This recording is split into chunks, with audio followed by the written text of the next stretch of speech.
Jacob heard that Laban's sons were saying, "Jacob has taken everything our father owned and has gained all this wealth from what belonged to our father." And Jacob noticed that Laban's attitude toward him was not what it had been. Then the Lord said to Jacob, "Go back to the land of your fathers and to your relatives, and I will be with you." So Jacob sent word to Rachel and Leah to come out to the fields where his flocks were. He said to them, "I see that your father's attitude toward me is not what it was before, but the God of my father has been with me. You know that I've worked for your father with all my strength. Yet your father has cheated me by changing my wages 10 times. However, God has not allowed him to harm me. If he said, 'The speckled ones will be your wages,' then all the flocks gave birth to speckled young. And if he said, 'The streaked ones will be your wages,' then all the flocks bore streaked young. So God has taken away your father's livestock and has given them to me.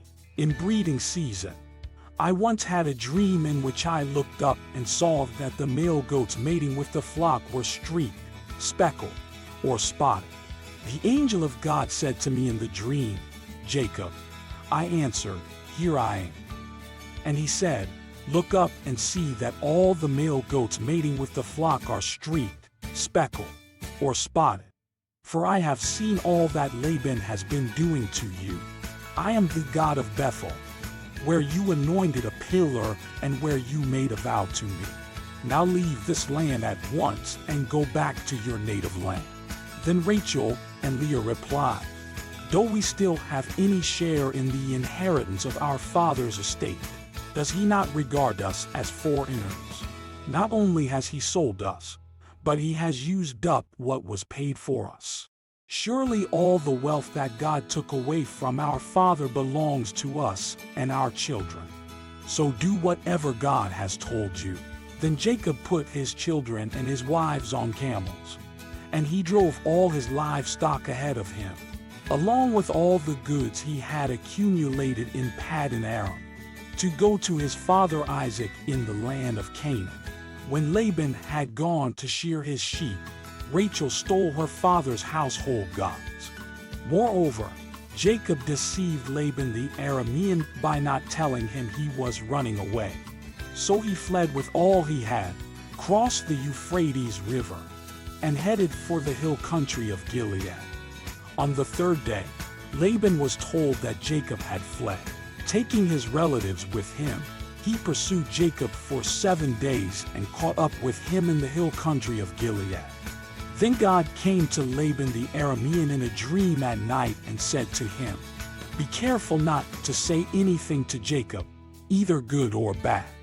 Jacob had pitched his tent in the hill country of Gilead when Laban overtook him, and Laban and his relatives camped there too. Then Laban said to Jacob, 'What have you done? You've deceived me, and you've carried off my daughters like captives in war. Why did you run off secretly and deceive me? Why didn't you tell me, so I could send you away with joy and singing to the music of timbrels and harps? You didn't even let me kiss my grandchildren and my daughters goodbye. You have done a foolish thing. I have the power to harm you. But last night the God of your father said to me, Be careful not to say anything to Jacob, either good or bad. Now you have gone off because you long to return to your father's household. But why did you steal my gods?' Jacob answered Laban, 'I was afraid because I thought you would take your daughters away from me by force. But if you find anyone who has your gods, that person shall not live. In the presence of our relatives, see for yourself whether there is anything of yours here with me. And if so, take it.' Now Jacob did not know that Rachel had stolen the gods. So Laban went into Jacob's tent and into Leah's tent and into the tent of the 2 female servants. But he found nothing. After he came out of Leah's tent, he entered Rachel's tent. Now Rachel had taken the household gods and put them inside her camel's saddle and was sitting on them. Laban searched through everything in the tent but found nothing. Rachel said to her father, "Don't be angry, my lord, that I cannot stand up in your presence. I'm having my period." So he searched but could not find the household gods. Jacob was angry and took Laban to task. "What is my crime?" he asked Laban. "What sin have I committed that you hunt me down? Now that you have searched through all my goods, what have you found that belongs to your household? Put it here in front of your relatives and mine, and let them judge between the two of us. I have been with you for 20 years now. Your sheep and goats have not miscarried, nor have I eaten rams from your flocks. I did not bring you animals torn by wild beasts. I bore the loss myself, and you demanded payment from me for whatever was stolen by day or night. This was my situation. The heat consumed me in the daytime and the cold at night, and sleep fled from my eyes. It was like this for the 20 years I was in your household. I worked for you 14 years for your 2 daughters and 6 years for your flocks, and you changed my wages 10 times. If God of my father, the God of Abraham and the fear of Isaac, had not been with me, you would surely have sent me away empty-handed.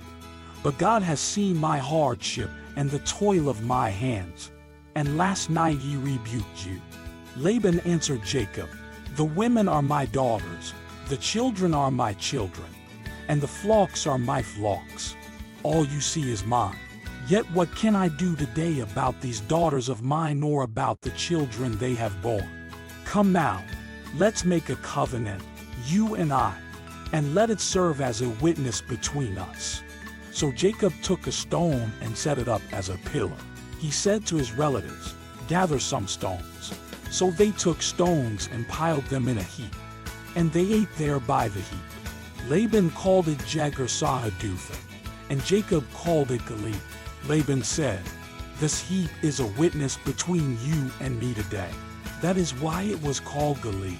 It was also called Mizpah because he said, "May the Lord keep watch between you and me when we are away from each other. You mistreat my daughters, or if you take any wives besides my daughters, even though no one is with us, remember that God is a witness between you and me." Laban also said to Jacob, "Here is this heap, and here is this pillar I have set up between you and me.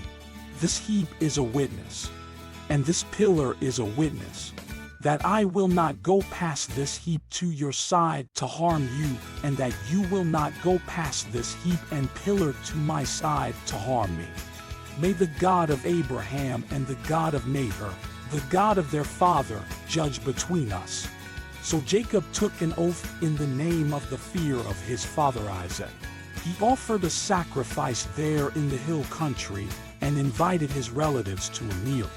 After they had eaten, they spent the night there.